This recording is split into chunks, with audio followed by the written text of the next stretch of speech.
ፍቅር ማለት ደግሞ እግዚአብሔር አምላክ በጸጋው በኩል እኛ እንድንድን ምክንያት ነው። ፍቅር ማለት ዮሐንስ ወንጌል ምዕራፍ 3 ቁጥር 16ም ስንመለከት ዓለምን ሁሉ እግዚአብሔር አምላክ በፍቅሩ በኩል ነው ያዳነው። ስለዚህ የመዳናችን ምክንያቱ ምንድነው? የእግዚአብሔር ፍቅር ነው።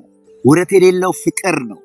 አንድያ ልጁን እግዚአብሔር አምላክ እስኪሰጥ ዓለሙን እንዲወዷል ይልናል። እግዚአብሔር ዓለምን የወደደበት ምክንያቱ ፍቅር ይባላል። እኛ የዘላለም ሕይወት ያገኘንበት፣ ከእግዚአብሔር ቁጣ የዳንበት፣ ያመለጥንበት፣ ከገሃነመ እሳት ከእግዚአብሔር ፍርድ የዳንበት ምክንያቱ ፍቅር ይባላል።